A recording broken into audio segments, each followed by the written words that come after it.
G'day, everybody. Welcome. It's the coach, and we are talking all things Sylvaneth. We've had a couple of false starts with this episode, but I'm really excited to have, not Laurie's fault, that's not the false start. We've tried to get this episode up and running a few times, but we are talking all things Sylvaneth. I'm excited about this episode.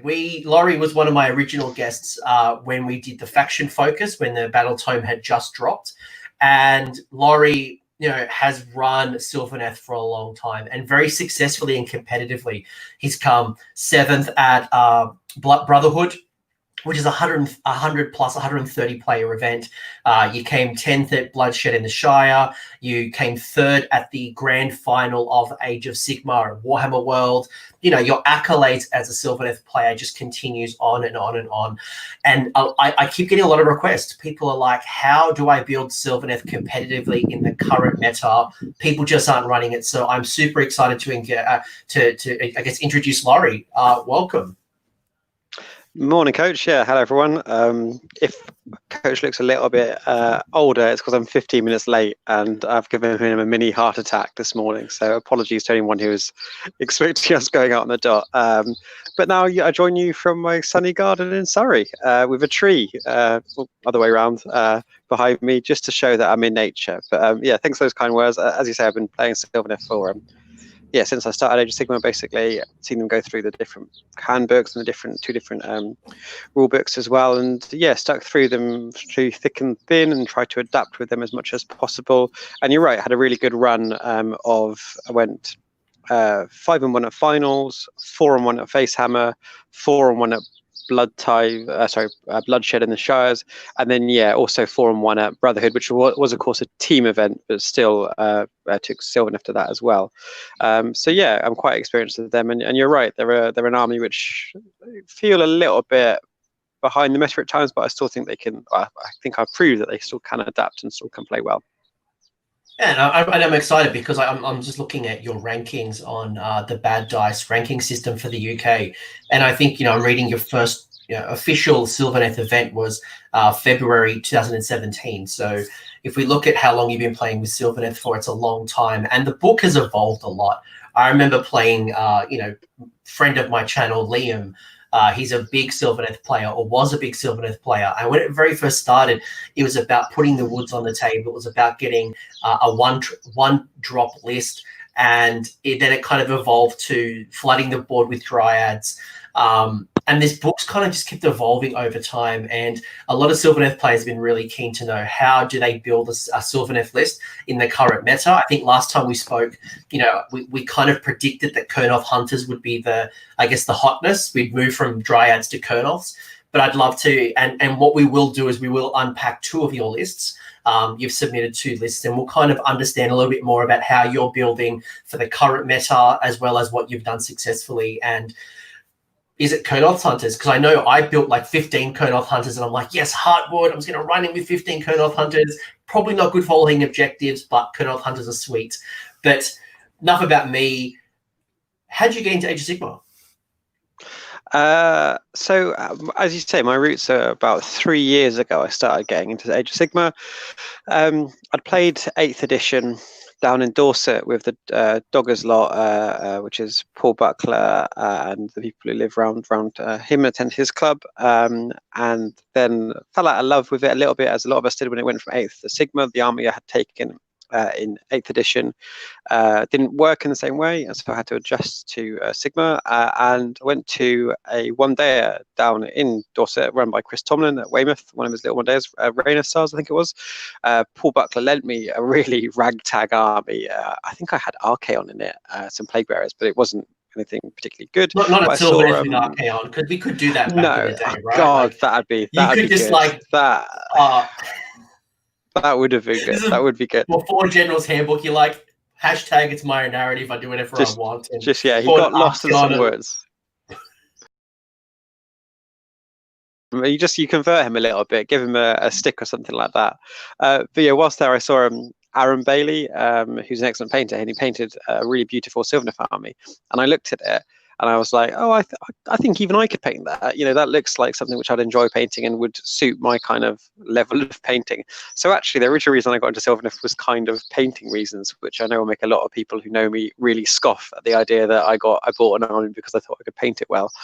But yeah, that was what I initially got. And then once I started playing them, I really, really fell in love with the army. I like the way it plays. And so that's what's kept me coming back to it, because I've dabbled with other armies. I've dabbled with Daughters of Cain. I've dabbled with Khorne in the past, but I always come back to Sylvaneth just because I do love the way it plays at its core. Yeah, it's a wonderful army. It's a great army that people are enjoying from a hobby perspective. It's an army that is just generally fun.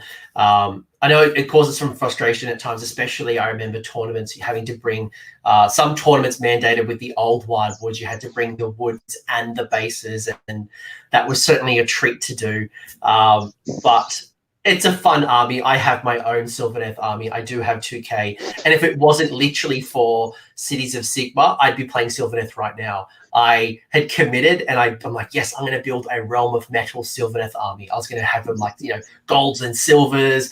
And I literally built, so I picked up the book on pre-order. I built it. And then that afternoon, there was, I think it might have been the Nova, or there was some particular preview. And literally, I hadn't even unwrapped my battle tome yet, and they announced Cities of Sigmar. I'm like, I'm done. Sorry. Yeah, your first love comes back. Yeah, it's a bit hard, but it is a sweet army, and I'm really keen to talk to you about it. Maybe you will reignite my passion again for all things trees. But what specific? So you talked about painting drawing you to the army. What are the strengths? If you were to talk to me about this book for the first time and how you see this army versus the other armies in Age of Sigmar, what are the strengths that Sylvaneth bring to the table? So a few of the core strengths. First of all, you've still got a level of maneuverability that a lot of armies don't have. Now, that's certainly declined from the old battle tome, but you still do have it there, and you can lean into that if you want to, as to a greater or lesser extent. You still can ultimately place woods across the entire board. You can, with the spell which we've got, you can do that through portals, and in theory, if you've got a branch wraith or a branch witch on a Balewind with portals next to them, you can literally put a wildwood wherever you want on the board and teleport whatever you want through that wildwood. So you've still got massive maneuverability, and you can combine that with Dreadwood, which of course lets you teleport anywhere on the board, or Tree Evidence, which let you teleport anywhere on the board as well by themselves. So the army still at its core has got a lot of options for maneuverability. I still do think it's an army which plays scenarios better than 90% of the armies out there. Basically, you can, if you are the kind of player like myself who does love a game where you're just focused relentlessly on racking up those points and not really focused on killing, then it's an army which really does that. If you look at my kill points from those events I did really well in, finals, Facehammer, etc., my kill points are tiny. I think I got about 5k kill points on average at each of them, because I'm never going to wipe out the other army. Like, that's not the way the army plays, in my opinion. Instead, I was really focused on just getting those points, racking up, and playing a delaying tactic at times. Like, quite often I'd trade my 600 points of scythes for like 300 points of my enemy, but I knew that was getting me the points which would make it very hard for my opponent to come back to me. Alongside that, you've still got some units in the book which are real winners in terms of points. I mean, like, we're a battle tome which can put 180 points on the table in 3 units of spice and have a battle line ticked.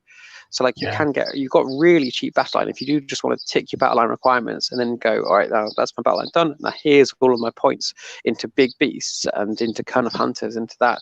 Then you can do it. And alongside that, you've got some really cheap spellcasters. The branch wraith being 80 points, she's still brilliant. She's -1 to hit if she's near a wildwood. She can summon dryads with a spell, and so the branch wraith is still super good value. And even the branch witch, actually, which always gets overlooked for the branch wraith at the moment. The branch witch is also just an 80-point spellcaster too. So you've got some really good spellcasters in there too. And final strength I really would say is Kerneth's hunters still remain very, very good. They still have their weaknesses, and their weaknesses perhaps have been exacerbated focused on in recent times because their weaknesses, there's more of it out there. But they still, if they are on an objective and they get charged by a combat unit, they can still really frustrate your opponent with the amount of tankiness they've got. and we've now got more ways to bring them back as well. So yeah, there's still a lot of strengths in the book. I've always enjoyed the versatility of Sylvaneth, whether you want to kind of put a lot of dryads on the board, cheap bodies, if you wanted to go an elite build, if you want to tap into the monsters, and you've got some hard hitting, you've got Drycha, you've got Spirit of Durthu, which I remember blew my mind when I'm like, I can take more than one Durthu, because instantly when I think of the name Durthu, I'm like, oh, it's a named character. And then I can't remember who did it. Someone locally had 3 Durthus, and I'm like, how? And then I actually looked at the back of the book. I'm like, oh, he's not a unique character. Yeah. But you've got that hard-hitting stuff, right? You've got a Lariel, which is just this wonderful, beautiful model. But she also summons, and the versatility on the table that at a tournament, I can say, I need Kurnoth Hunters here. I need Dryads here. I can, bring on bodies that is going to better help me depending on what I need. I think it's a great book, and I'm curious to see how we can kind of get them back on the table, because I think from what I've seen, people have been really disheartened. When we went from book 1 to book 2, people generally felt that it wasn't as good, and people got a little bit frustrated with the new Wildwoods. They got frustrated with some of the strengths that they lost. I remember people would use Dryads, and they'd have one Dryad next to a Wildwood, and the whole unit would get -1 to hit. And of course, those Holy Within bubbles started coming in, and people were like, I don't feel like my army's as good, and I don't get to dictate the terms of battle, because I don't think you can do a 1-drop anymore. So anyway, I'm not trying to focus on the weakness. I'm focusing on the fact that you've gone out there and proved everyone wrong, that Sylvaneth are super competitive. They can do well, and you've absolutely proved it. So I'm curious to learn how you've done it. Does that sound like a good topic? It does sound like it. I mean, you're making my head get very big here, to be honest with you, Anthony. I'm loving all this praise. So I think that you're right to hit the nail on the head there. That there's this big transition from the old way of played to the new way of played, and that frustrated a lot of people. And perhaps there is a net loss in some aspects, but I think the biggest issue was that people were expecting it to carry on playing in exactly the same way. And you're right. Like my favorite way of playing in the old tone was Dryad spam, and a very aggressive flooding of the board with Dryads, and all about kind of that first turn, getting your buffs up and going in the face. And that's just, as you say, that's not viable. You might be able to get a 3-drop on the table, but that's weakening it a lot. So instead, I remember when I was very first playing my Moon Clan against Liam, when I was like, I'm going to practice with my book just before my book came out. And he put 110 Dryads on the table. And I'm like, this is crap. This is such a bad experience. And like, I'm watching Liam like get his little box and literally like get like a dustpan and broom pulling Dryads off the table. Because like you got so many, right? Sorry to cut you off, but like the play style has changed so much. So much, yeah. Last week or the week before, when Warhammer community were asking for pictures of Sylvaneth, my picture was a pile of my dead Dryads from the old tome, because that's why I treat them. You kind of pick them up, chuck them there, and just say to your friend, I'm just going to put them there because in about 10 minutes time I'll be summoning them again, or putting them back on the table in some way. And yeah, I had a similar thing against Paul Buckler once, where I put 100 Dryads on the table, cast a branch wraith spell, and Paul was looking at me like, yeah, you've got no more Dryads left, Laurie. You do know that, right? And I'd run out of Dryads, so I have been in that position. And it's just changed massively now. I think that's, and it's been I've really gone through a process of evolution of like, because I've got, when the book first dropped, I got in so many games with it. And the lists I took at the beginning are massively different from the ones which I actually did well in at the end. Like if I look back at that chat, which me, you, Chris and Liam had, then we I mentioned Dreadwood, but I didn't really dwell on it as much as I ended up doing. And I was talking a lot more about Winterleaf and talking a lot more about the damage potential there. And I think that's the thing, is that it's people that we almost went through stages, Sylvaneth players. Like first of all, you realize that the old way of playing didn't work, and then you started to dwell on Winterleaf and how amazing Winterleaf was. But the problem with Winterleaf, in my opinion, is that it doesn't play the scenario well enough. You can kill stuff, but ultimately you're not going to be able to move that fast. You're not going to be able to get around the board. You're not going to be able to get buffs up. Like it doesn't matter how much you kill stuff. Like people quite often rave about how 6 Scythe Hunters in Winterleaf can go twice, +1, or 6 is splitting, like just annihilate most things in the game. That doesn't really matter if they can't get anywhere, and if your opponent's hitting you first and taking them off the board. So yeah, it as I say, there's almost 3 stages which people had to go through as players, which was realizing that the old style didn't work, realizing that the most obvious things in the new book also didn't work that great, and kind of then working at what did work, and that led me to the first of the two lists which I wanted to talk about, which was my Dreadwood list, which I do think is a good list, and I'll talk about. I think there's a way of adapting that. Do you want to go into how it works for now? Before we get there, I'd love just to get your thoughts on the allegiance ability. So I'll bring them up in a second, but I will pre-warn that in the last faction focus, when I had Laurie and Liam and Chris Welfare on the show, I almost caused World War III when I asked you what's the best equipment for Kurnoths. So prepare yourself. I'm still going to ask you that same question. At least I don't have other people. Because there is debate, right? You know, units of 3, units of 6, you've got sides, there's swords, bows. I want to hear what you've learned since then, because again, this is still a discussion that everyone is still having. But what I did want to do before we got into your lists was get your perception of the rules. These are the allegiance rules that you're going to get by being Sylvaneth, and I wanted to understand, how do you look at the world when you look at these rules? How do you put it into a list? How do you think about it on the table? Like, what does it come to you as an experienced player? So there's a few. Sorry. No, please. So there's a few kind of key points here to take away from these rules. First of all, these Wildwoods, they're not as strong as they were back in the old tome, because you have got more restrictions on where you can set them up, and you can only teleport one non-tree lord unit through at a time. So all the tree lords, that's Dirty, Tree Lord Ancient, and the tree lord itself, have got a rule on their scrolls which let them teleport through the Wildwoods for free, but everything else in the tome can only be teleported through one Wildwood at a time. So that does limit you a little bit. So you can't, like one of the things it took me ages to get my head around was I couldn't have 2 Wildwoods on 2 different sides of the board and go, okay, I'm going to teleport through my Arc Revenant and some Cone of Hunters, the Arc Rev to support the Cone of Hunters, because you can't do that because they can't both teleport together. So that does need to influence the way you approach the Wildwoods. They're not there as a kind of, as they were in the old tome, where it was a massive relocation of your entire army. Instead, it's about you kind of probing with them or using them as a way of getting multiple tree lords of some sort of another across the board. Nonetheless, though, they do offer you real board-wide influence, that they are still there to get you wherever you want on the board. As I say, you set one at the beginning of the game, and then you can summon them via various means. There's a spell which can do it, there's an artifact which can do it, and the Tree Lord Ancient has their own ability as well. And so you can get them across the board. I think, again, a big change from the first battle tome to the second battle tome is that they're much more useful now towards the end of the game, perhaps. Whilst in the old times it was, I take first turn and I drop 3 woods, or I have 1 wood to begin and I drop 2 more woods via a spell and via an artifact.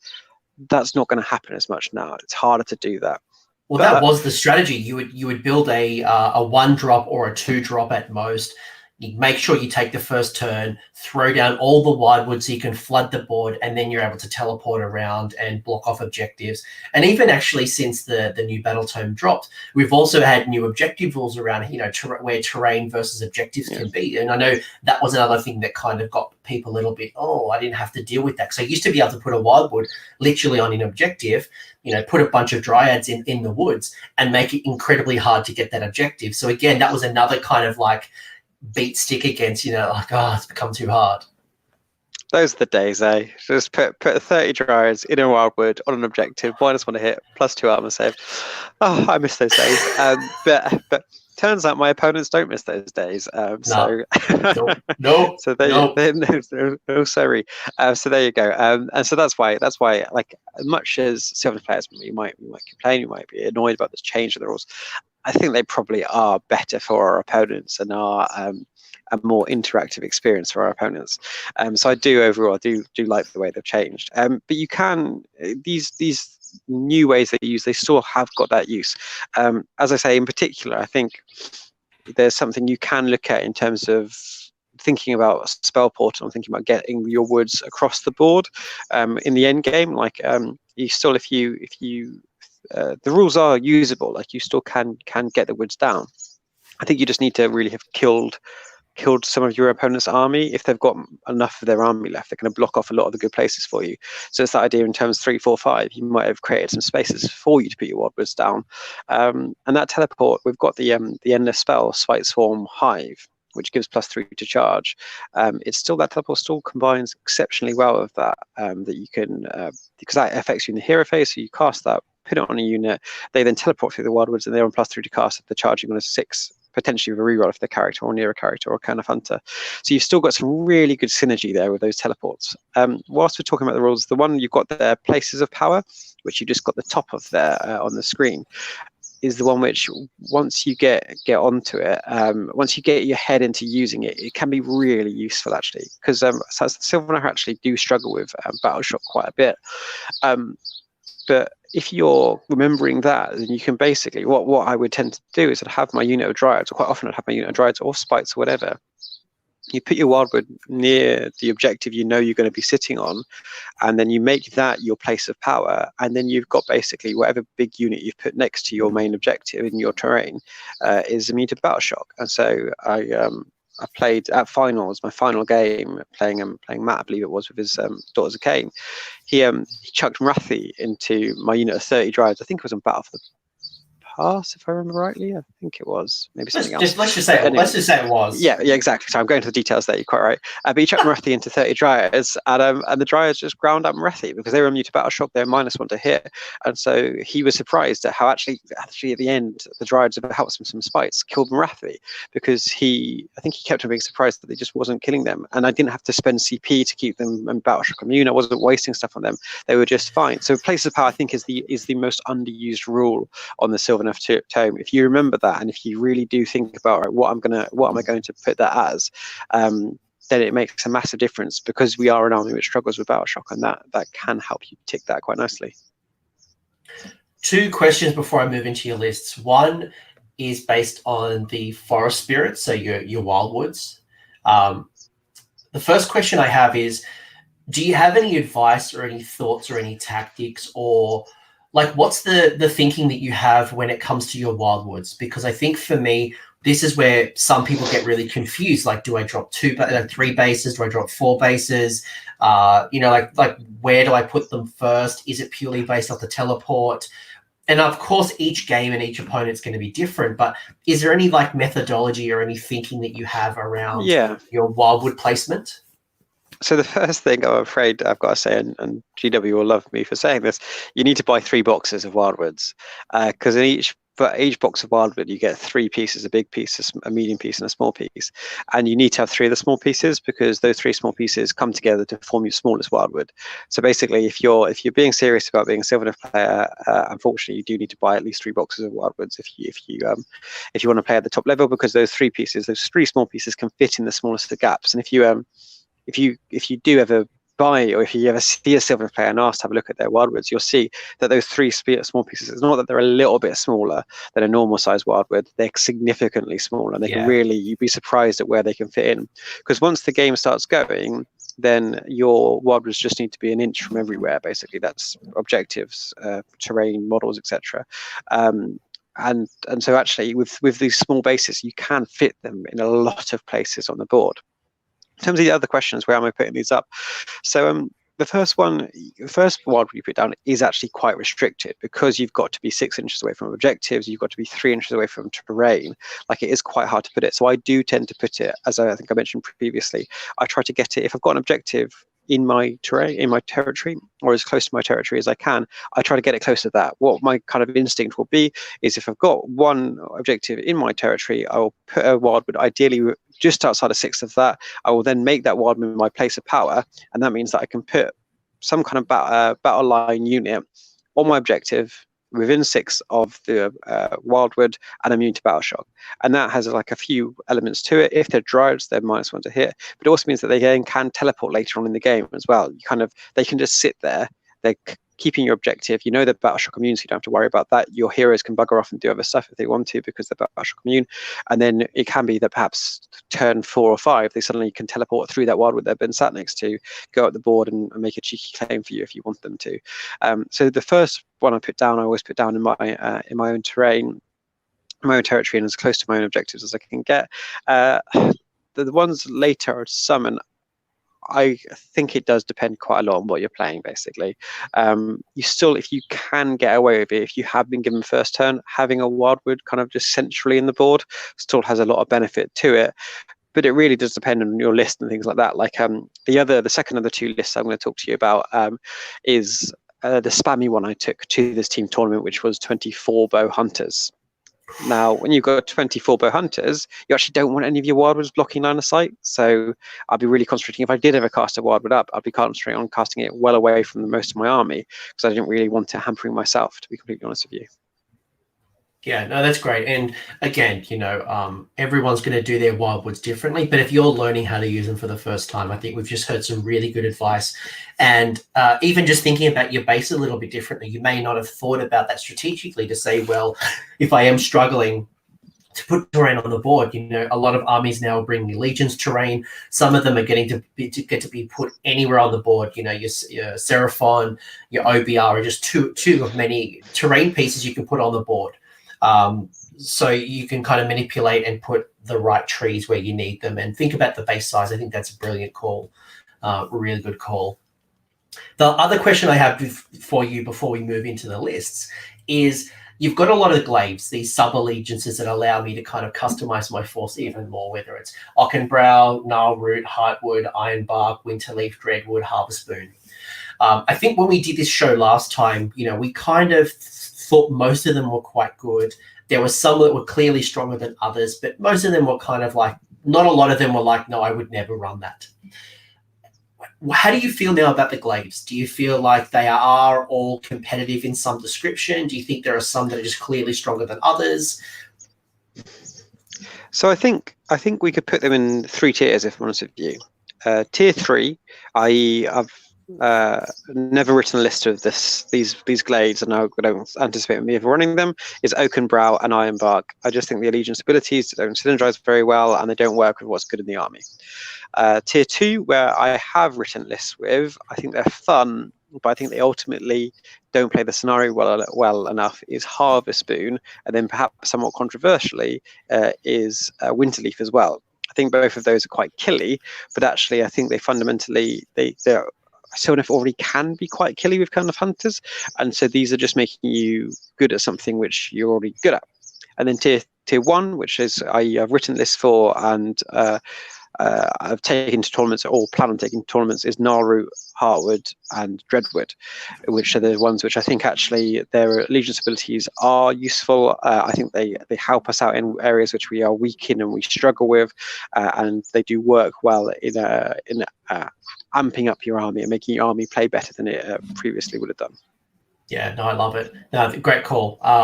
And before I move into your list, I want to call out friend of the channel, Chris Welfare, is saying, so you're saying, Laurie, that bow hunters are still good, or still the best, he says.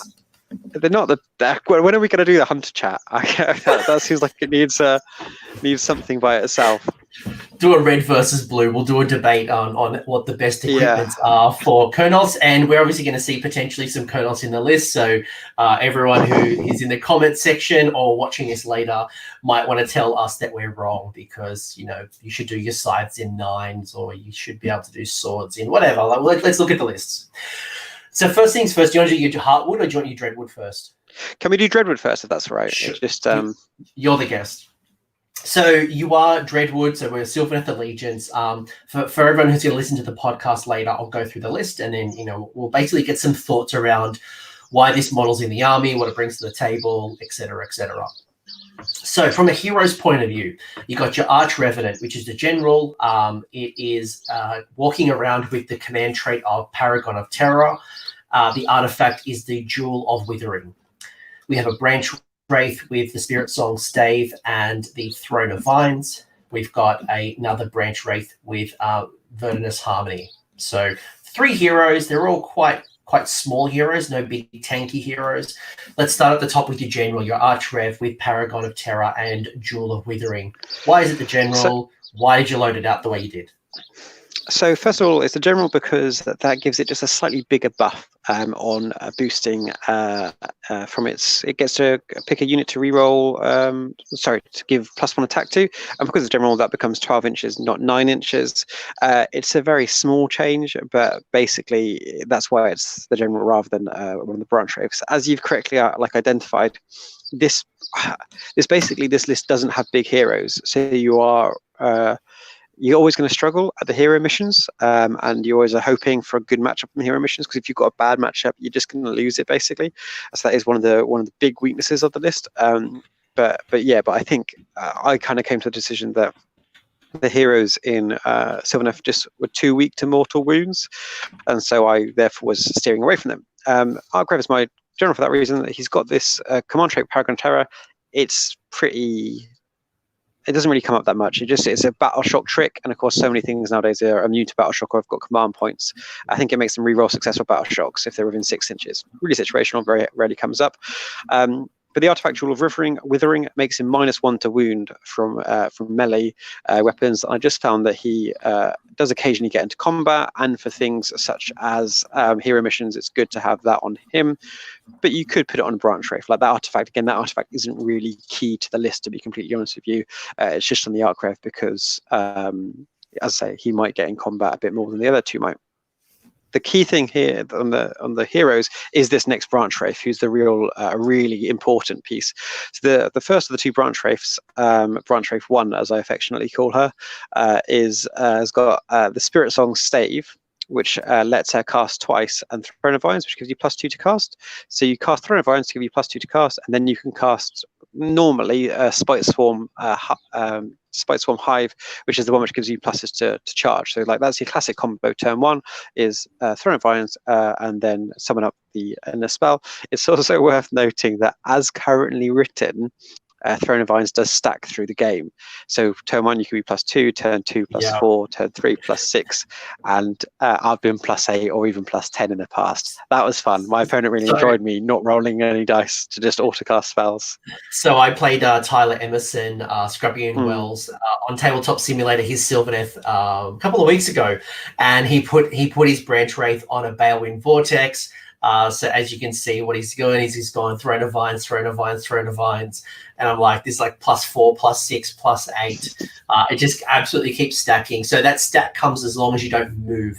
So being on a Balewind, unless you're looking to teleport, that thing's not moving, and just kept getting buff after buff after buff. So it's a nice little shout because people may not see it immediately, but yes, it does stack.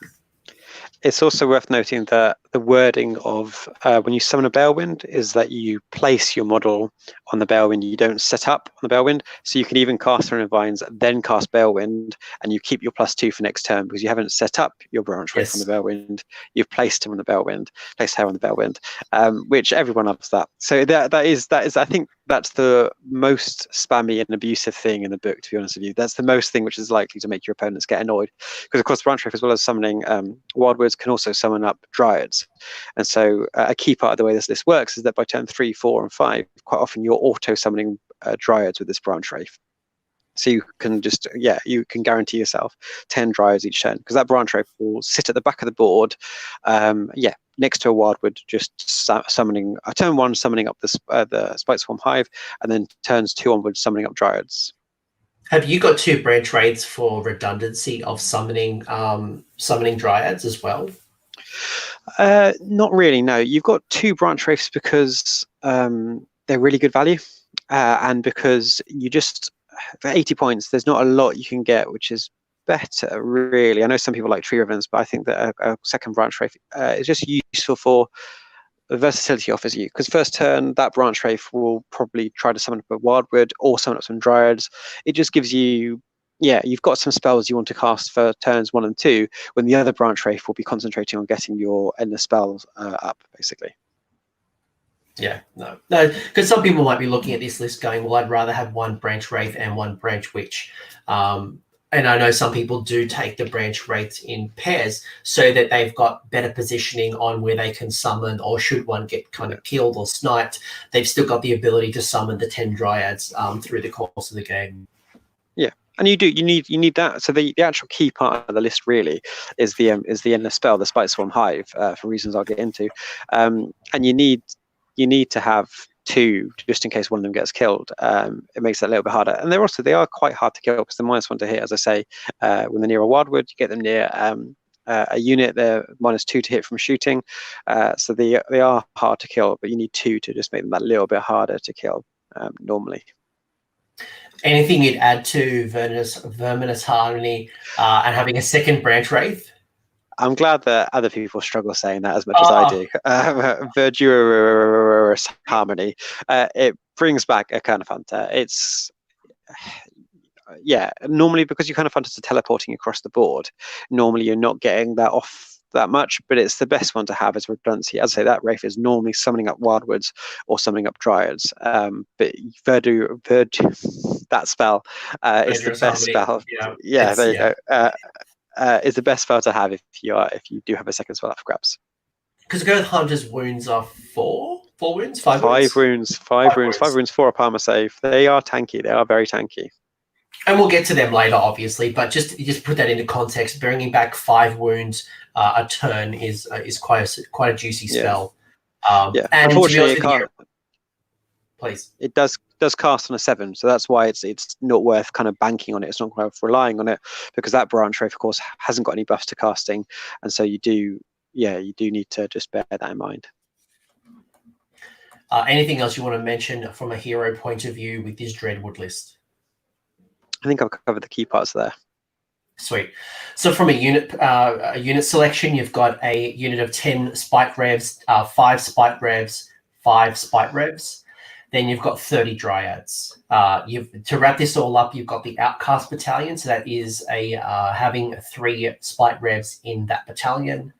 And then you've got 9 Kurnoth Hunters, 6 Kurnoth Hunters, and then the Spite Swarm Hive. So let's go to the top. Let's go to the Spite Revs, and we'll talk about the Outcast Battalion. So yeah, as I say, the main benefit you've got here of the Outcast Battalion is how cheap it is. You can get for 280 points, you can get your 3 battle line and a battalion. That's brilliant. That's really good value there. I don't think there's any army out there which can tick off your battle line and chuck a battalion in there quite so cheaply. So that's why I've got these 3 units of Spite Revs. Is I need that Outcast. Like, this whole list does use CP very heavily, because you're spending a CP to teleport stuff each turn, and so you are racking through them. So having a cheap battalion in there is really important, and that's why you have Outcasts in there. The Spite Revs themselves, they're not as terrible as you might think they are. They're really weak. 5 up armor save, 1 with each. They just die very easily. But five guys in Dreadwood, 16 attacks, 3s rerolling 1s to hit, and then 3s to wound. No round 1 damage, but like that actually can surprise some chaff and can deal with some chaff quite nicely. That unit of 10, for example, is more attacks, 31 attacks. Yeah, 31 attacks, doing the same kind of thing. So they actually can surprise your opponent in that they can dish out quite a lot of attacks, and quite a lot of attacks unsupported as well. They don't need any buffs or any boosts there. So the Spite Revs are there. I'd say 3s and 3s or something. I remember though they were quite consistent when it comes to combat. Don't quote me on that number, but I remember it being really good. I think you're typing, but I did just say that, Anthony. 3s and 3s. There's unconscious bias. I'm like, that's right. I'm super smart, super clever. I remember 3s and 3s, and like, no, you've just been I don't know where it's from. And yeah, the good thing is that in Dreadwood, they reroll 1s to hit innately, because their Spite Revs are the Dreadwood part of the Dreadwood kind of grove, and so they get that innately. So as I say, you can chuck them out by themselves, and like they will die to anything, but they might surprise your opponent with the amount of damage they do back, basically, or do first. And also, it's quite nice having like chuck away units. You can just put 5 on an objective and just know, right, I've got that objective. They might die, but if they die, they're only 60 points. Who cares? The key other unit there, which I think was a later change to my list, but a really important one, is the 30 Dryads. Because with Sylvaneth, it can be tempting to just go all in on the Dirthus or the kind of hunters. You still need to win games, and you still need bodies ultimately still win games, and 30 Dryads is still insanely useful. Particularly here, what you want is you want options, you want choice. Now, as I say, the big thing in this list is Dreadwood allows you to teleport any unit anywhere on the board outside of 9 of your opponents. And now you've got a unit 9 kind of hunters and a unit 6 kind of hunters, which are the obvious thing for you to teleport. But having 30 Dryads just gives you a much more defensive play. Like if your opponent is bunkered up well first turn, or if you don't want to commit your kind of hunters first turn for whatever reason, you want to have other options, and that's where these 30 Dryads are really useful. I remember playing Andy Hughes at the final game of BulldogHammer.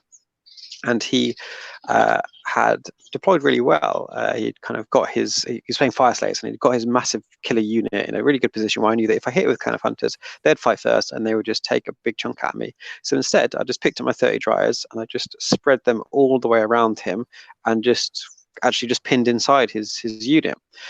He didn't want to waste his go fast to ruin that turn, so he moved them forward in his turn 4 inches and then actually failed his 5-inch rerollable charge. And so my 30 Dryads just pinned in place his unit for 2 turns. And yeah, so that's what they're there to do. And even if he had made that charge, then I was happy. I was like, all right, so I'm keeping your big killer unit in play for 1 turn, whilst the rest of my army can go and do stuff across the board. And that 30 Dryads can do all sorts of that, because you the way I would deploy is you can deploy so that both the unit kind of hunters and the Dryads start off within range of the Spite Swarm Hive and the spell if you get it off, and so they're all +3 to charge potentially. And then you've got choice over what do you teleport, and you can, as I say, you can teleport those 30 Dryads and just cause a nuisance for your opponent for a turn or 2, or just chuck them on an objective and just go, okay, come at me for a bit. Like they are still really good value, and I do think that's one thing which people aren't using enough in Sylvaneth. 30 Dryads for 270 points, which is a 4-up armor save, all the way down to until they've got 10 models. It's still -1. Like that even if all they're doing in your list is just sitting on your home objective near your Wildwood, which is also your place of power, then they are brilliant for that. And that's that. If I wasn't teleporting them forward, then that's what they'd be doing. They'd be sitting on my home objective. They'd be next to the place of power, so I wouldn't have to worry about spending any CP to make them immune to battle shock. They'd be -1 to hit on a 4-up armor save. Like they last. It would take someone really getting into them to make them die, and so you can just, and that lets you free up the whole of your army to go and do stuff because you've got your home objective wrapped up. And then I'm focusing on your other juicy things, whether it's Drycho, whether it's a Tree Lord or Kurnoth Hunters or whatever that might be. Exactly. Those Dryads are just, they're great value. You know, you'll be able to screen either and deny an opponent a turn 1 charge for your juicy targets, whether it's going to be playing around and manipulating the board and, you know, using your trees. I think it's interesting you say that because they were really popular. And you don't see this very often. People are mostly taking tree revs or spite revs as their battle line choice. So it's good to see Dryads still in the list outside of just being summoned by a branch wraith.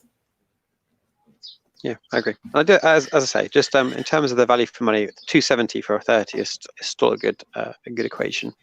Yeah, and I couldn't agree more about Outcast as well. Again, with my Kurnoth build, I'm like, how do I get my battle line? How do I get this extra CP and an artifact? Boom, Outcast for 300 points and less. I'm getting my 3 battle line choices, plus a CP, plus a lower drop, plus an artifact. Like, I couldn't go wrong. Yeah, it's great value. Really good value.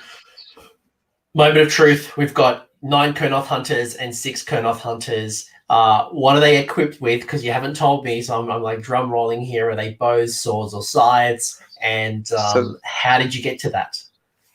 So the 9 are scythes and the 6 are swords. And there's no bows, I'm afraid, in this list, although neither one does have bows. So I think if you're going a big unit, then they have to be scythes. That's kind of the big thing, which I do think across the board. Like if you're ever running a unit of 9 kind of hunters, they have to be scythes, just because you've got a 2-inch range on your scythes rather than a 1-inch range on your swords. So big units have to be scythes that range.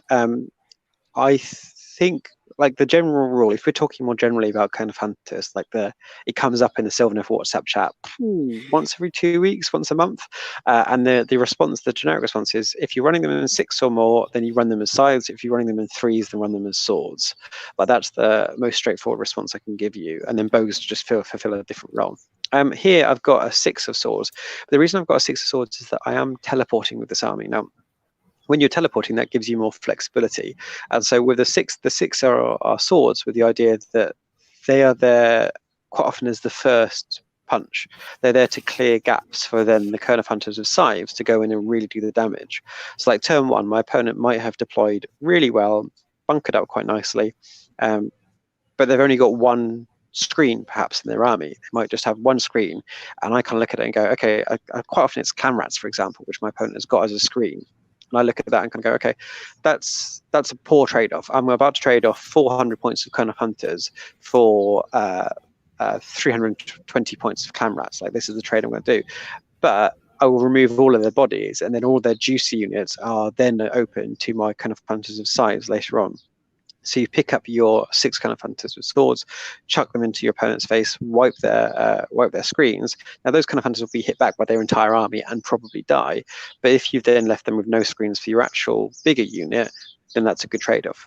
So that's the logic in the army here. I've got one unit, which those 9 kind of hunters, and perhaps I'll just talk a little bit about the synergy of the army here. Kind of hunters always count as in range of all your heroes, so any hero buffs can be deployed on them, and it's worth just kind of thinking about what that lets you do, because that lets you not only give them the +1 attack from the Arc Revenant, but it also lets you do all the generic buffs as well. So you can make yourself a reroll a charge. It can make yourself reroll 1s to hit as well. It can make yourself immune to battle shock as well. So you can pick up those 9 kind of hunters, or the 6 kind of hunters, chuck them up the board, then go, okay, so I'm charging on a 6 because I got off my end of the spell. Oh, but I failed my charge. Okay, well, I'll re-roll that. I don't need a hero with me. I've chucked them in some really small, you give me this little gap, which I think I can get around. So I'm miles away from the rest of my army, but I don't care because they're in range for my heroes anyway. So I'm charging on a 6 with a possible re-roll. I've got into combat. Okay, I'm going to give them +1 attack from the kind of hunter. Oh, and I actually really need, sorry, +1 attack from the Arch Revenant. Oh, and I actually really need to kill this unit I'm fighting. I'm going to give them re-roll 1s to hit as well.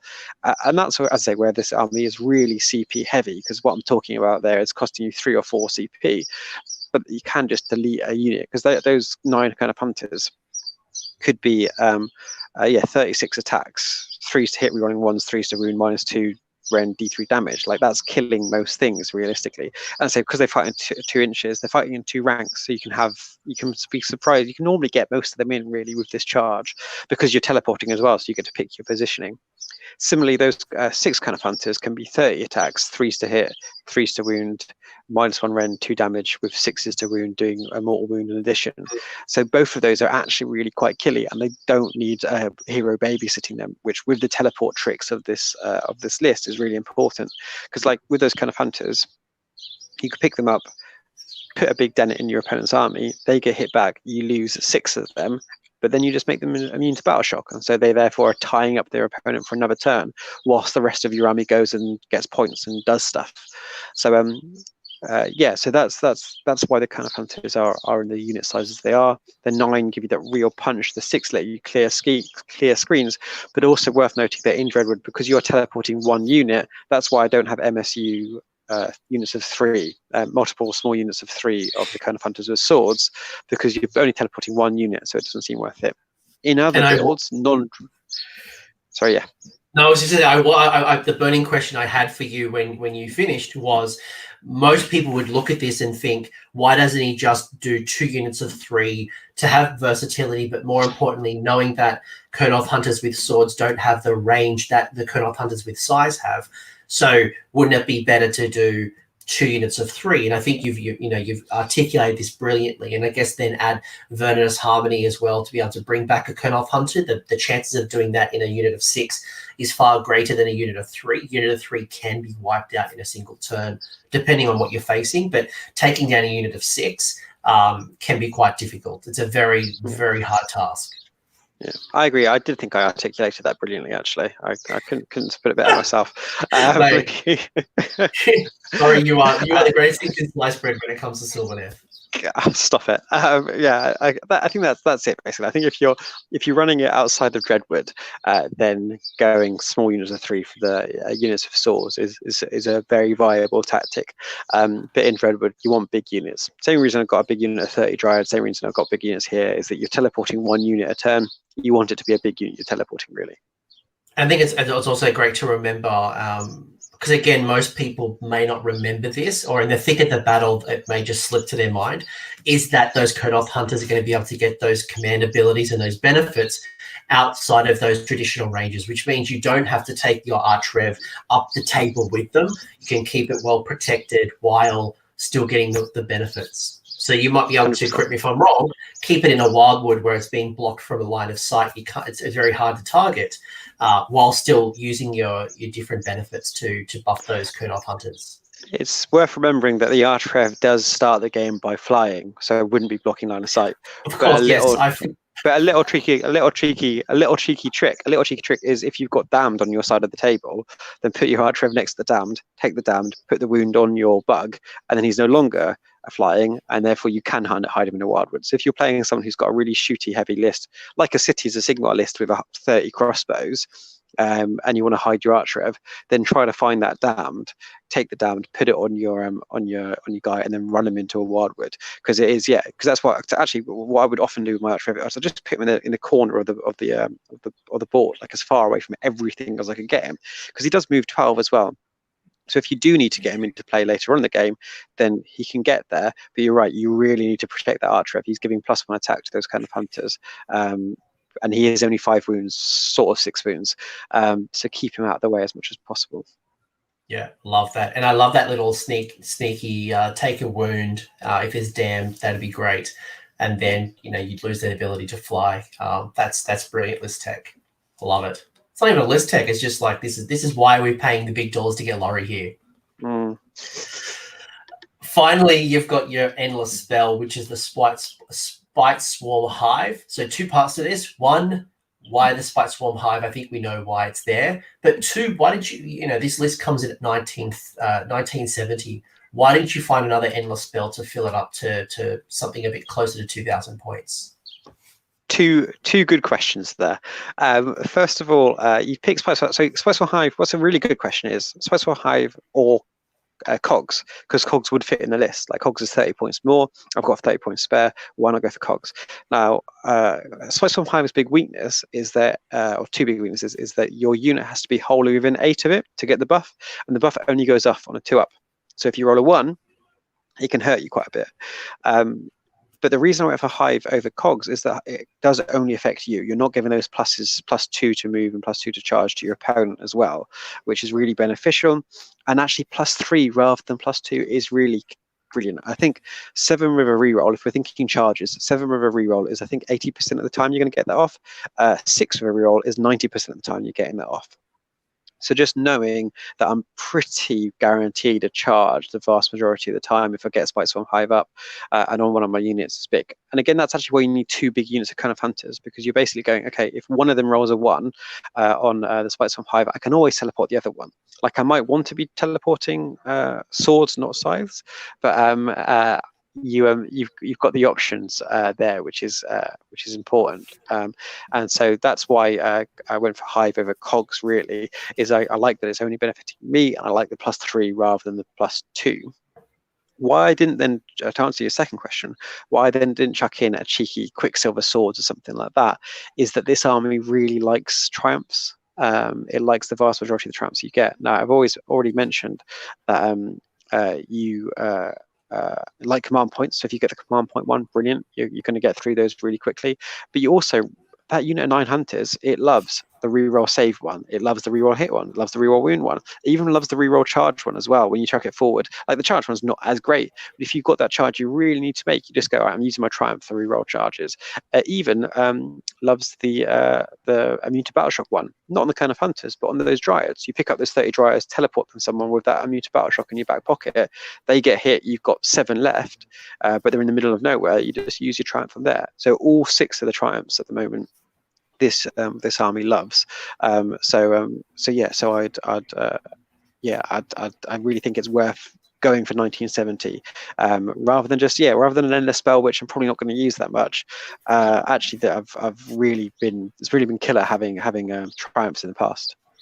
I know when I did the statistical analysis on CanCon with the 200 odd lists that were submitted, I remember something like 95% or 93% of armies were coming in at 1980 up to 2000 points.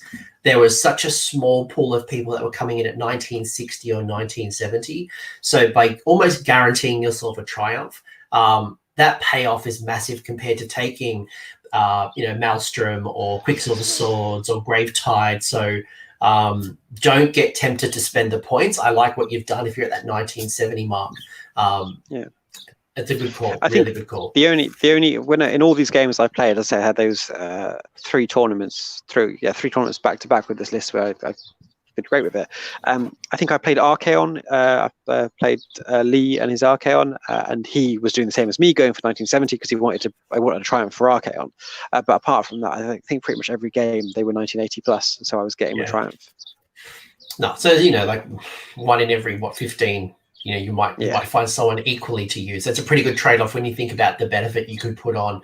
Essentially, and that's one of the struggles as well, right? Is again, correct me if I'm wrong, is that you are restricted to the amount of command points, and this army is generally a command point hungry army. So essentially, by getting a triumph, that is a free command point. So, by being able to not have to reroll your charge, if you can use Spite Swarm, that's another CP you don't have to spend.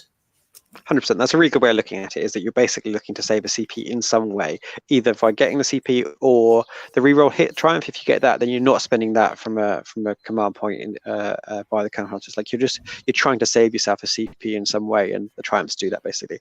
And you're doing that for 30 points rather than for 50 points effectively. Love it. Well, Anything else you have bought a CP as well, but of course, I think like in old, before you could start stacking up, before you could only buy one CP, in old times, this might have been a 1900 point list, to be honest with you. You might be buying a couple more, but now that you can't do that, it's worth just being 1970 to try to simulate that as much as you can. I know when Chris Welfare and Liam, again, these guys are, really good Sylvaneth players in my community. I remember when they would play these lists, they would always come in at the 1800 to 1900 mark, and they would spend between 2 to 3 command points up their sleeve. They might get 2 command points plus 1 from the battalion, but obviously those rules have changed from AOS 1 to AOS 2, so that's no longer an option, which is another reason why taking Outcast with the spite revs is just incredible value for what you get for that 300 point investment. Yeah, 100%. Yeah. Anything else you want to add to the Dreadwood list, or do you want to move to the Heartwood list? And I'm excited because Heartwood is the one that I'm most drawn to. So just 2 things, if you will. One quite small thing, one slightly bigger. First of all, I just want to highlight one piece of tech in the list, which is that you can summon up with a branch ray for the pluses to cast, or with the branch ray for other pluses to cast. You can summon up 10 dryads in your hero phase. You can summon them next to that endless spell, which then gives them +3 to charge. You can then teleport the same unit in the same turn, because although they can't move, they can be teleported, and then charge them a +3 to charge. So turn 4, turn 5, that's absolutely killer, that you're summoning up 10 dryads, quite often automatically because you're on +4 to cast or whatever. Then you're teleporting them, again, automatically, no risk in it. And then they're on a 6 to charge, which is pretty good odds, really. And that can win you games. In fact, that has won me a lot of games in the past, that little combo there. The other thing I wanted to just perhaps briefly talk about it in the current meta, that list, and how I would adapt with it a little bit in terms of what's out there. I think that it's got elements of strengths which are really good. Like, so as part of the weaknesses of Zinch is that they can pin you in. You've got a teleport, you can get around that. Like if you are playing the no retreat Zinch with someone's putting loads of pink horrors in your face, actually you don't mind too much about that. You can just pick your units out and chuck them around whatever gaps they are. And Zinch, particularly in the first turns, are going to struggle to have the entire board covered. So you've got the ability to play on that. You are unlikely to get that endless spell off, because they're probably going to unbind it, but you have got options. At least you can gamble on 9-inch charge. You can, with a reroll, you can gamble on double turn. Like you have got options against inches, and so you have got that ability to kind of play that against them. Against OBR, you've got the tricks there to teleport around the board to outmaneuver them. You are quite nerfed, because I think I've done the maths, and that unit of 9 kind of hunters, if they go into a unit of 20 Morshek guards rerolling their armor saves, it's pretty whiffy whether or not they take them out. So that part of it you are struggling with, but you have got massive teleport tricks, and OBR are by their nature a much slower army, so you can sit at the back of the board, make them come towards you, and then hit them around the back and kind of choose your battles a lot more. And then I suppose Seraphon is worth mentioning as well. And of course, Salamanders, which everyone's worried about at the moment. Salamanders are, when they first start off, on foot. Croak and the Slang can make them fly, but to begin with, they are on foot, and so if you hide in your Wildwoods, you are to begin with fine there. And again, that teleport is useful because they have to spend a lot of time protecting their key characters as well. And if you can get some scythe hunters into your man Crowe or your Slann or whatever, then they are going to take them off. So I do think the list isn't amazing. It's not on a broken list. It's not an anti-meta list, but I think the list does still survive in the current meta, and like with the top stuff out there, those teleport tricks, as I say, still guarantee you quite a lot of options against the top lists. And the fact that as well, like I got to experience Seraphon and them dropping some salamanders from the sky, which is always a delight when you can get those high rend mortal wounds coming from the sky, and there's nothing you can do. But you can do something in Sylvaneth, and that is you're able to put down a Wildwood. You could hide your Kurnoth hunters or your juicy little things inside the Wildwood, and because you don't have the bows, the Kurnoth hunters with bows, you don't have to worry about blocking line of sight, but actually it means when the salamanders come down and they try to target you, they're not going to be able to shoot whatever's sitting in. So you're almost like getting these little blind spots around the table until you can get into Lord Crowe with his Asphaleth Bearer, for example. 100%. Yeah, that's it. You are still the way the list plays hasn't changed. You would still be playing very much a waiting game, a probing game, trying to kind of draw out a mistake, trying to get that little gap you can get through to people. But it certainly does have that ability there to get places. Again, the big issue with Seraphon is the same as with Zinch, is that you're unlikely to get that, or a lot less likely to get that in the spell up, because of course of their board wide unbinding, dispelling. But again, you're just kind of taking the acceptance that perhaps you're being a bit riskier. You're still a 9-inch charge is still something like 50% of the time you make that. So perhaps you just gamble a bit more on double turns than on a 9-inch rerollable charge, which isn't as surefire, but it does, as I say, I'm saying here that you've got options against the top lists, not that you're a massive anti-meta counter to them. No, and I'm pretty sure from memory, a 9-inch charge is a 25% success rate. The average dice roll of a 2d6 is 7, so that's why Cogs is just going to bring you to a 50% chance. Spite Swarm is significantly higher, but I love it. I like this list. I think it's interesting. It's a good list. Obviously, your heroes are juicy little targets, so you've got to protect them. You've got to be smart with them. If you're playing in a tournament that's going to have a whole bunch of hero scenarios, you may want to reconsider, or you just want to be very tactical with it. But you've really leaned into the strengths of Dreadwood. I like it. And you've also done well with it. Oh, thanks. You've done well with it. I just have to agree with you. Like, this is amazing. Now I get to talk about Heartwood. All right, this is your list, isn't it? This is your favorite one. This is not my list. I didn't make this list, but I was really drawn to Heartwood because I do like the Kurnoth hunters, and I felt like it rewarded me, and it was just natural synergies with Kurnoth hunters. I think I was looking at Gnarlroot as well, or there was another one I was looking at, but this is the one that I really liked. So, Laurie, you're going with Heartwood. You've taken. I'm very excited about this one. You've got one hero choice here. You've got a single branch wraith. Now, this makes me nervous. I look at this and I cry, and I'm like, how on earth can you win games with one 80-point hero?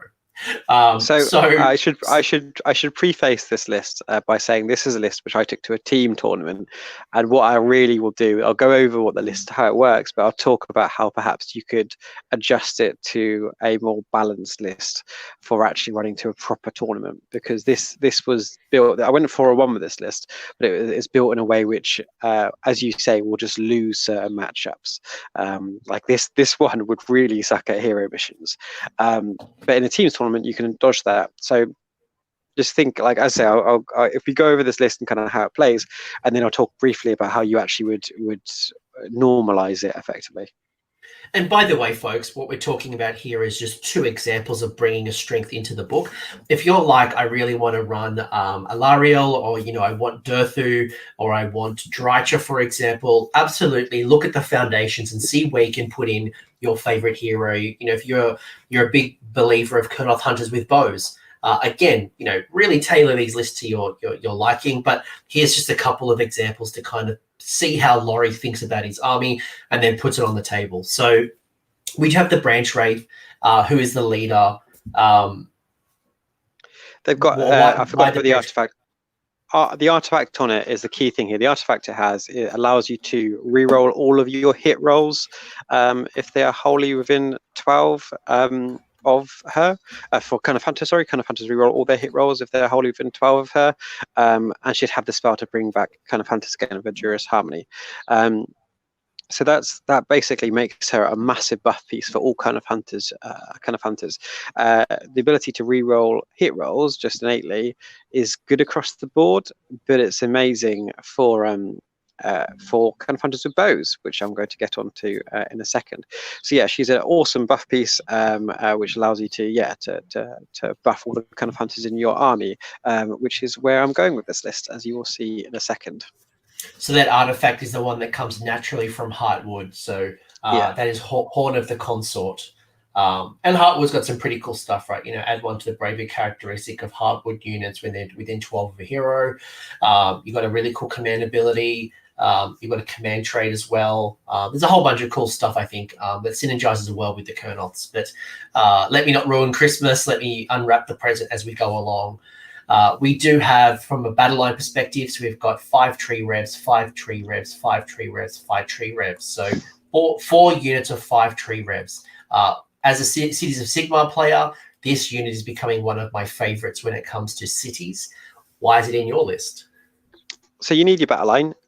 You're only having one hero, so you don't really need a battalion.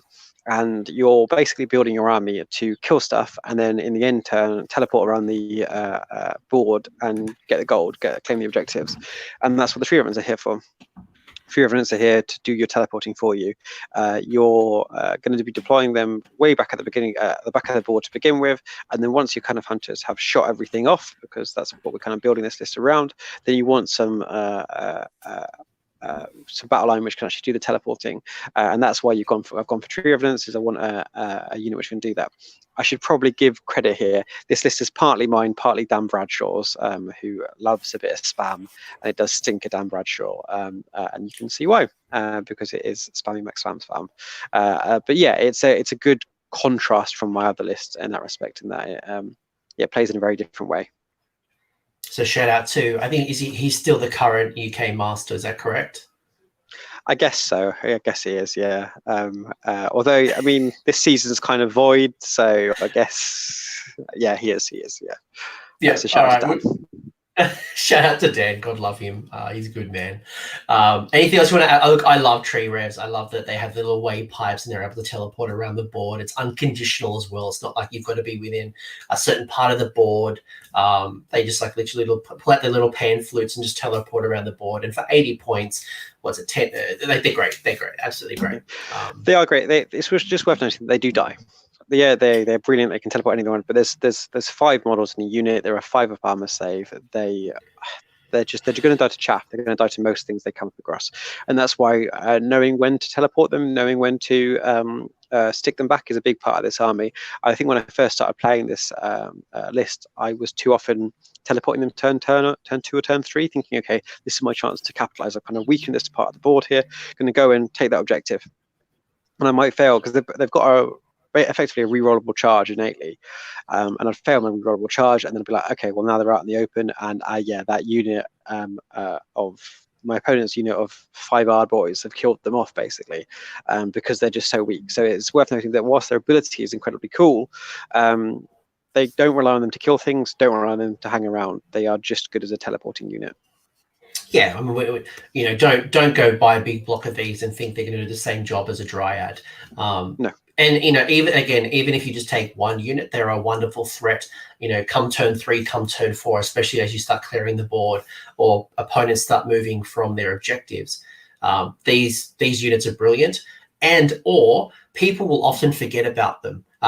So, come turn 4 or turn 3, you don't want to have an I gotcha moment here, but, if someone kind of advances up the board, you're kind of like compressing it, the little wave pipes, they steal an objective that the opponent thought was safe and you kind of denied, and that can be the difference between a win and a loss. Yeah, exactly that. And the other thing to note there is also try to make sure that you don't forget about them as well. That's the classic thing. And the amount of times I've got to the end of the game gone, oh yeah, I've got Tree Revenants here, haven't I? I've kind of forgotten about those. So yeah, remember your Tree Revenants as another key thing. Sounds like a sticker that I need to make for Sylvaneth players. Yeah. Other units that you've got is you've got 3 Kurnoth Hunters, 3 Kurnoth Hunters, 3 Kurnoth Hunters, 3 Kurnoth Hunters, 3 Kurnoth Hunters, 3 Kurnoth Hunters, 3 Kurnoth Hunters, 3 Kurnoth Hunters. I don't have a stutter. That should be that many. That's 8. That's 8 unit of 3. Then there's not like some weird coach gang symbol. It's 8 units of 3 Kurnoth Hunters. Would they be bows? They are all bows, yes. So, and here I am showing the very versatility of you can build your Kurnoth Hunters however you want. I now own 24 bow hunters, 12 scythe hunters, and 6 sword hunters is my collection of hunters.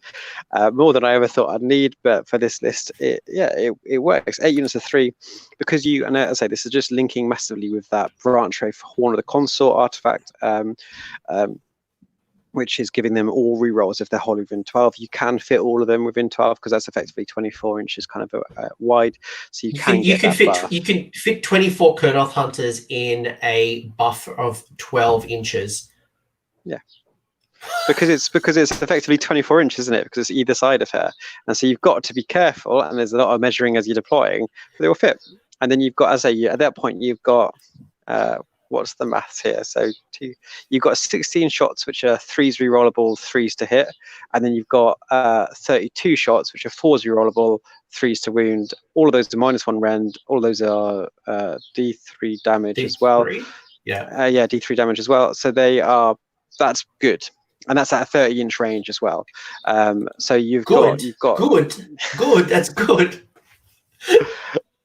It's insane. It is incredible, and so you can just take things off. It's really hard to dodge because of that threat range, and you can just focus fire, kill, and so they are really really good for that.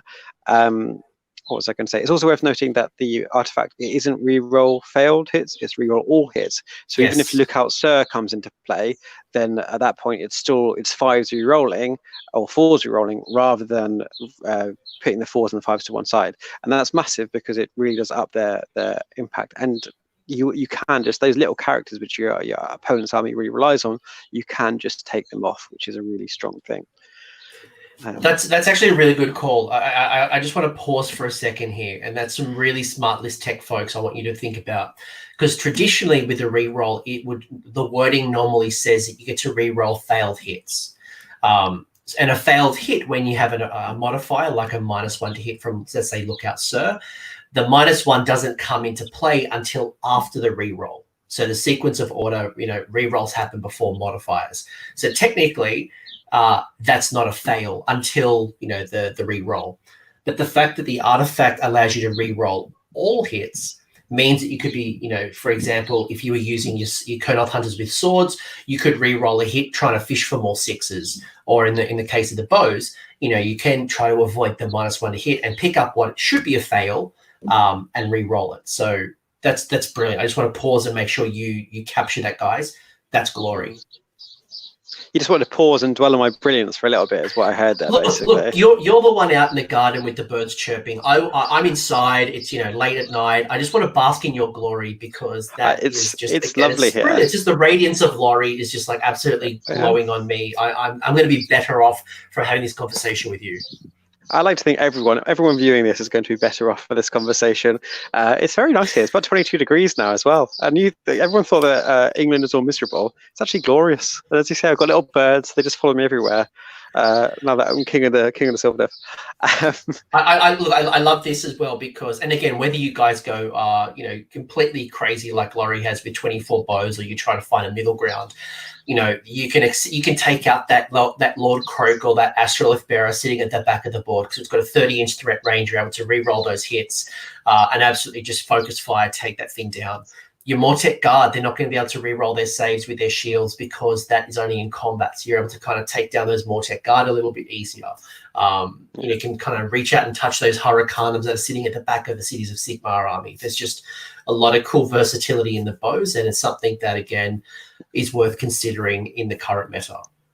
Yeah, and so I think you've hit the nail on the head there, that the core of this army still does do great in the current meta. Like with Zinch, for example, I played at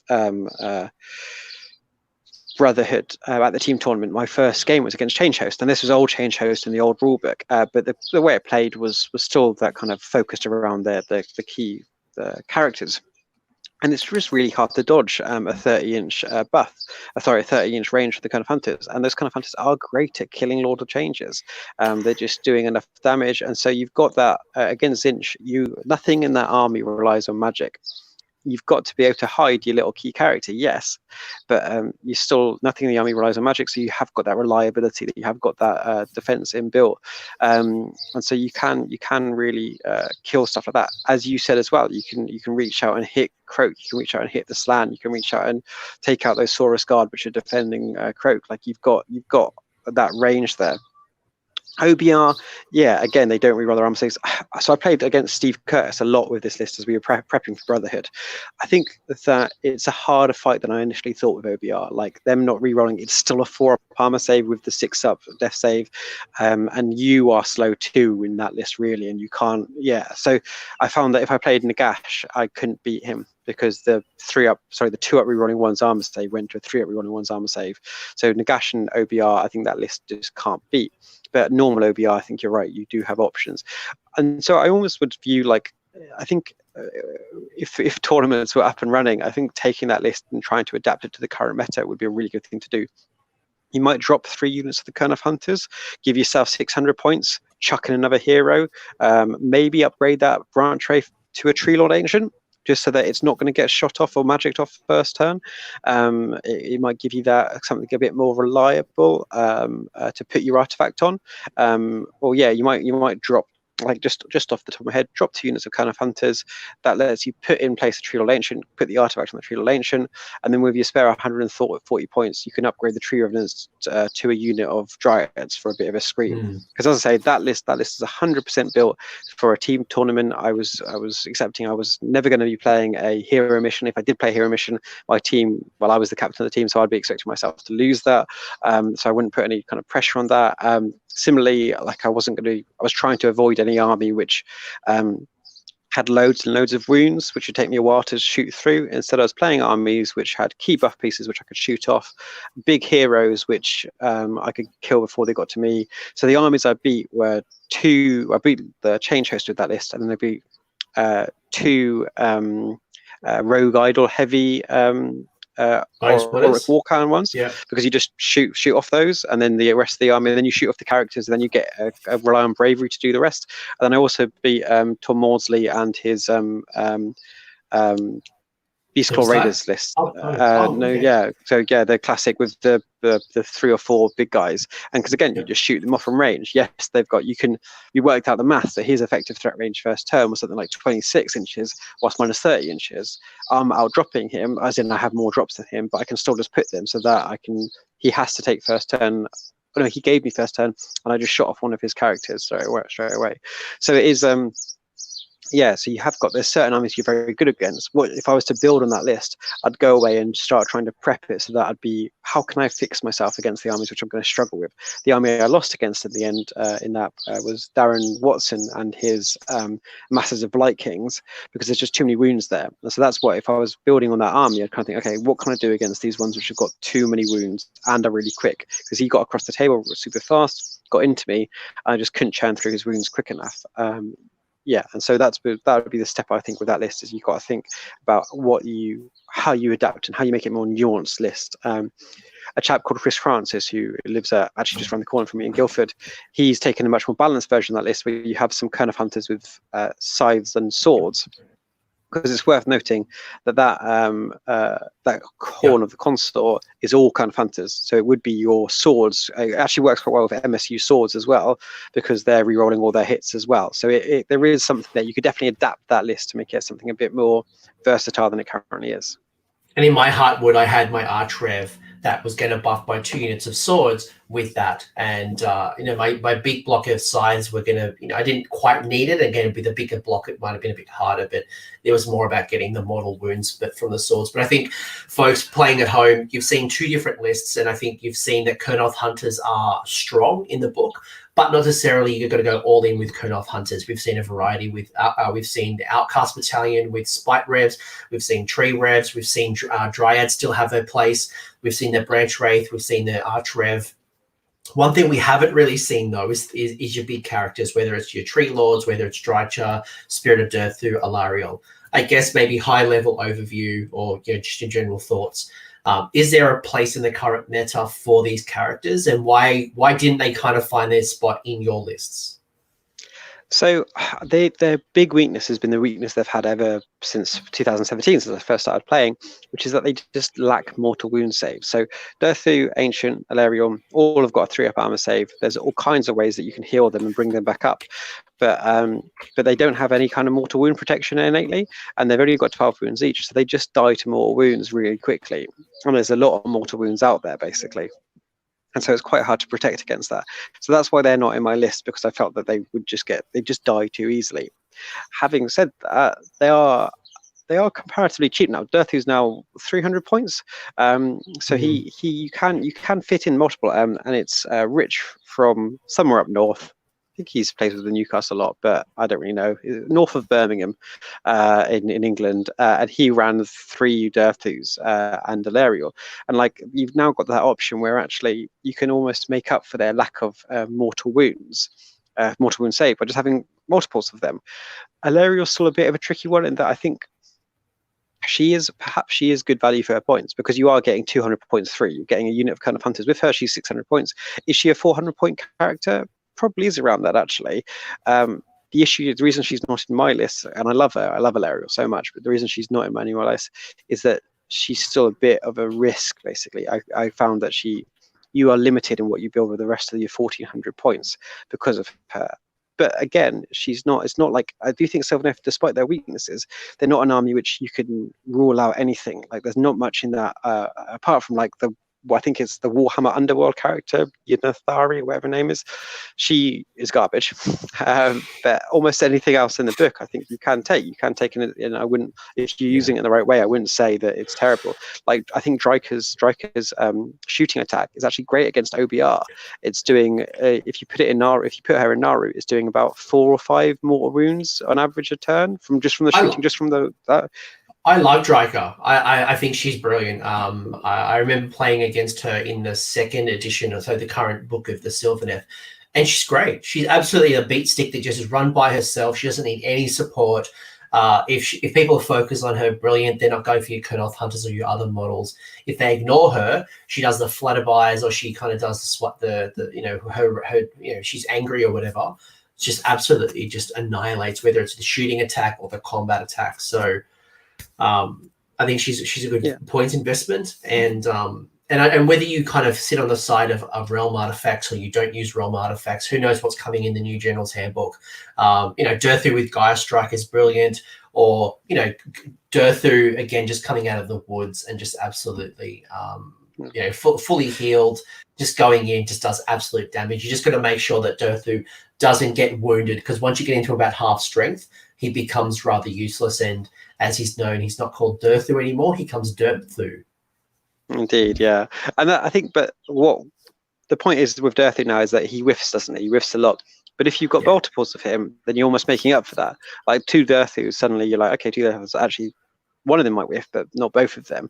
And there's also something with Durthu, just the threat and just the potential of Durthu is quite something to play on. Like 2 Durthus, both of them can teleport through the Wildwood because they are tree lords, and therefore they can get into something together, and they can do some potential damage there. And also, when you do get everything going through, and you get that 30 damage done from Durthu, then it's a beautiful moment. It's a glorious moment.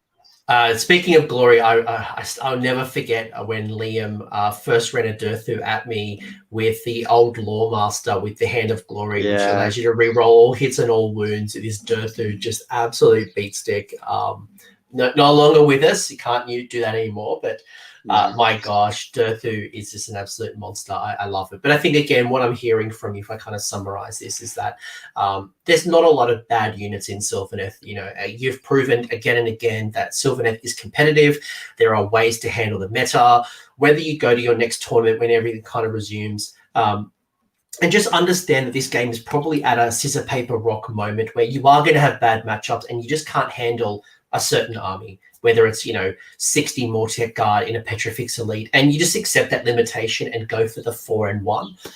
Or you try to find that all-round list that can handle, the turn one charging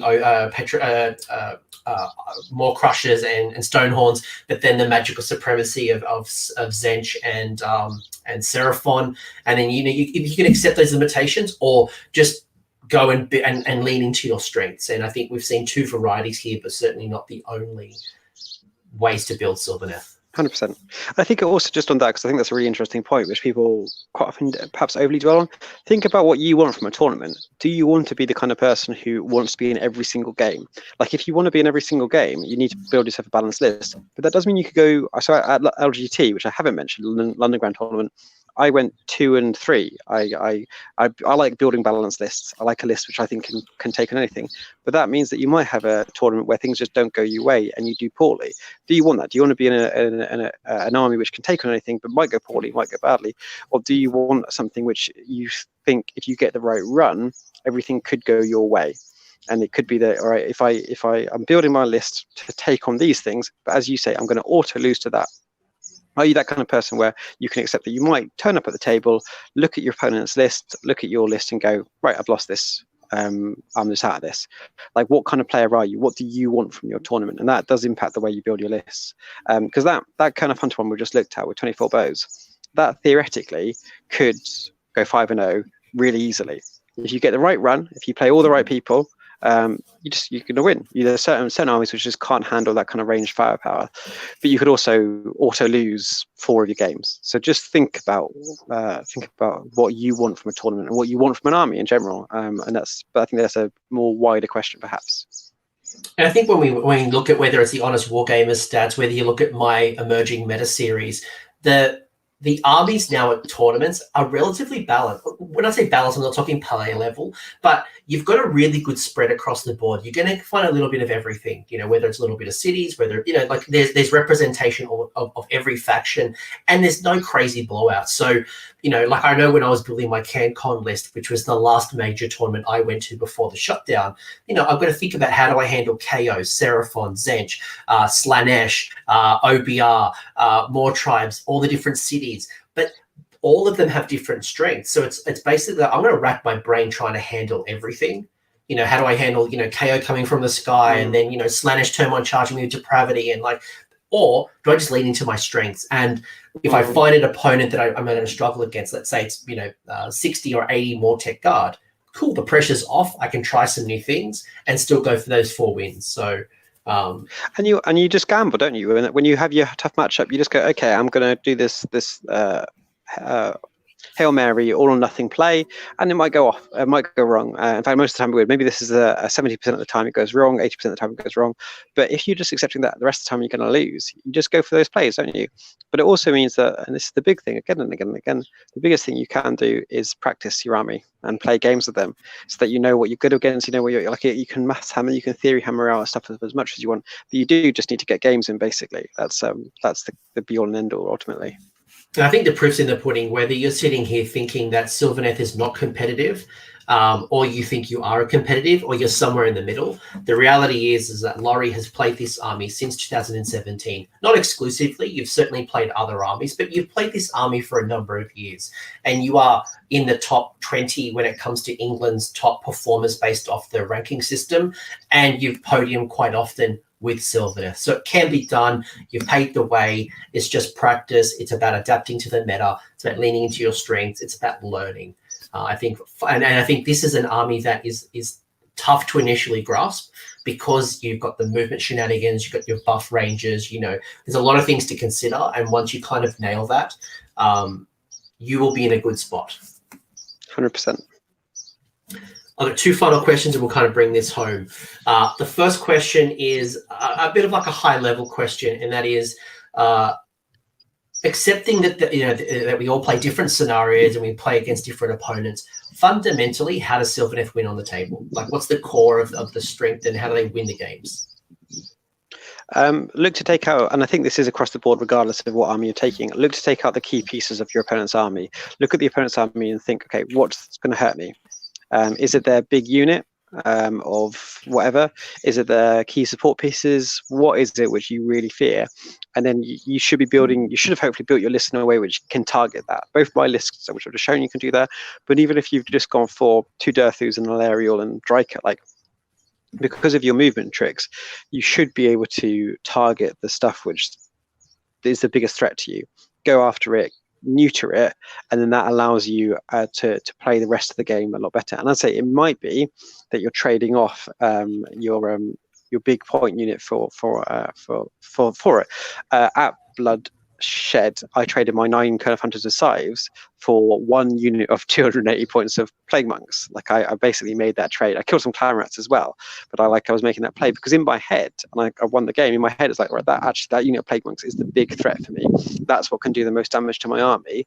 I've got this little move I can get in. I've got this play I can get to them, but I have to commit the Scythes to make the play work. So I did it. And I think that was the right play because it meant that, yes, I was losing more points on balance, but I was neutering the big thing I was worrying about in his army, and I felt that my army could therefore play the rest of his army better. And that's what you're looking to do. Like, if I wasn't taking my Dreadwood list there, and if I had got 2 Durthus, then I would have tried to teleport those Durthus into the Plague Monks to do the same job. Again, trade perhaps a poor trade-off, but it's something which is putting me up in the position I want to be up in.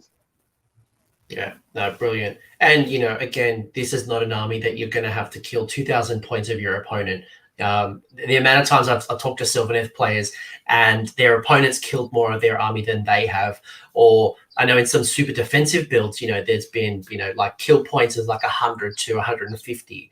That can be quite common as well because you are dancing around the table, you're retreating, you're moving around, you're not necessarily in the middle, just absolutely smashing your opponent until one of you is no longer there. And I think that's another thing, like using the retreat mechanics and tapping into the movement is going to be critical for this army.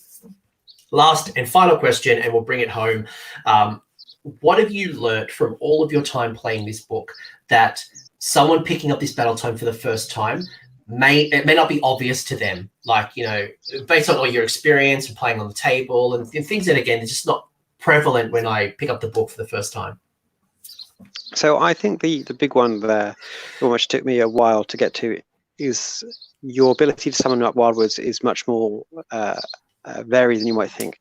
I think if you want to play, because I've dwelled really on 2 lists which basically don't use Wildwoods, but if you want to use Wildwoods, if you want to go that route, then remember that you can get them, you can cast them through Wildwoods, you can cast them with an extended range through a Balewind.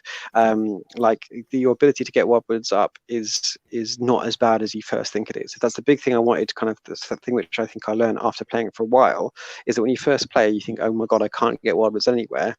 If you get those 3 small pieces by buying 3, if you think about how you're getting them up and kind of lean into that, you can still get Wildwoods up on the board. You still can use that for teleporting. That Dreadwood list I showed you, a big part of it, which I just completely didn't mention at all, is that actually you're using the teleport normally in combination with a normal teleport through Wildwoods as well. One unit is teleporting using the Dreadwood command ability, but then another one is going from one Wildwood to the other because you've summoned it using your other branch wraith. So you're getting those 2 movements. And so, and actually it is, if you are canning where you are putting your wizards, if you are thinking about how am I going to extend the range of my summoning of Wildwoods, you can get Wildwoods across the board. Don't kind of just accept that they're worthless, that they don't work. They can work, and you just got to spend some time thinking about, all right, how am I getting this movement out there? Yeah, I think old Sylvaneth players coming into the new book, so I'm saying the people who had the first battle tome and look at the second battle tome, you fundamentally have to look at your army different. I remember talking to Alex Cron, who's a KO player. He had said to me, the difference between his battle tones between KO1 and KO2, it was like they played like Tau, now they play like Dark Elder. And for me, who doesn't play 40k, it kind of went over my head. But fundamentally, the play style, and like when he really unlocked KO was when we changed the play style completely and accepted the new way of playing, and he's gone really well. And I think the same way, you don't have the Dryad spam, you don't have the flooding of the board with, you're not going to dictate with a turn 1 drop, but you've got a lot of other cool things you can tap into. And again, you've proven that it works. The only other consideration I would make, again, in the current meta, we're kind of moving in what I'm predicting or what I feel right now is like the age of the supercaster, whether it's Nagash, whether it's going to be Techless coming, whether it's Lord Crowe and Lord of Change. I'm starting to build lists where I'm ignoring or not even kind of tapping into magic altogether. So showing off 2 armies that you didn't have to rely on magic is probably going to serve you quite well when we move into the meta, because Techless will just say no to things. And if I could just very, very briefly, just one last thing on that, like something which I haven't explored at all, which you have got in Sylvaneth, is having no Wargrove, and then there is a generic command trait which you can take if you take no Wargrove, which gives you +2 to charge.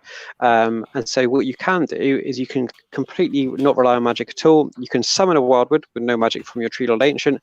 You can then be on +2 to charge with no need for any magic at all. And so you can, I think Sylvaneth have got, if we do, as you say, if we do go to the age of you just can't cast magic unless you're on +3, +4 to cast, then Sylvaneth really can embrace that and can deal with ways where things happen automatically and don't rely on magic, which I think is pretty key. And worst case scenario, you just use, is it Vernon Blessing? You just don't move and you just keep stacking those pluses to hit. Yeah, Throne of Irons. Yeah, Throne of Irons, and you just sit at the back of the board. Yeah, and yeah, you can sit at the back of the board and get that off. And if you are on +6 to cast, then actually Croak or a Lord of Change, if you cast on a 14, then actually neither of them are going to be able to stop you really. Unless you're Khorne with your 8s, that's another story altogether. I did cast a spell once on a 16, and Khorne dispelled it with an 8, and I shook that lady's hand. I shook her hand, Monica. I'm like, well done. If you can dispel a 16, it was brilliant. Yeah. Laurie, this has been an amazing discussion. Is there any shout outs, anything if people wanted to talk to you more? I would like to call out, somebody in the chat has said, seeing you talk about Sylvaneth makes my tree heart beat faster with a love heart. So I think you've given, I think, and I'm not making this up, this is in the chat. I think you've given a lot of hope and new ideas to Sylvaneth players, and I'm sure they're going to go back to the drawing board. And whether it is going to be a Dreadwood, whether it is going to be a Heartwood like we've discussed, or maybe looking at Nullroot a little bit different or Winterleaf a little bit different, I hope people walk away with some new hope that Sylvaneth is competitive. It can do well. It's not 5-0 Petrifix Elite OBR, but nobody is, because they're broken. And it's so much more satisfying when you win. If you win with the top dog, then ultimately there's a part of your brain going, that wasn't me, that was my list. With Sylvaneth, if you win, when I got 3rd at finals, went 5-1, like that was me. I really felt that I'd built this list, I'd crafted it myself, and it was me playing it, me driving it that got that win. And that's the satisfaction of Sylvaneth more than anything else. If you want to chat to me, then I'm on Twitter, LHWAOS. You can also chat to me in the Sylvaneth WhatsApp chat as well. If you want a link to that, then let me know on TGA or on Twitter, and I can happily get you involved in that. That's about it. Shout outs too many to list. Everyone who knows me, hello. Hopefully we'll be out of lockdown soon, and I can see everyone for some games and some tournaments soon. All right, well, we'll have to get on the show again soon, because it sounds like we're on a round 2 when it comes to getting those Kurnoth hunters and getting the arguments. Like, maybe we'll do like a change my mind Kurnoth hunter, like bows are the best, change my mind, and you can all debate if Kurnoth hunter sides, bows, or swords are the best. But this was awesome. I really enjoyed this chat. It's got me excited about Sylvaneth. The chat's excited about Sylvaneth. I can't wait to see more Sylvaneth on the table, because it is completely underrepresented, and that is a crime. There's a crime to the Parthian of Sigmar, because the best Sylvaneth is not Cities of Sigmar. Despite what people believe, it's not Living City. It's in your own book. So do enjoy 100%. It. Definitely. All right. Thanks, folks. I'm going to close out the show. Have a great day, and don't forget your triumph. I think that's relevant right now. Don't forget your triumph.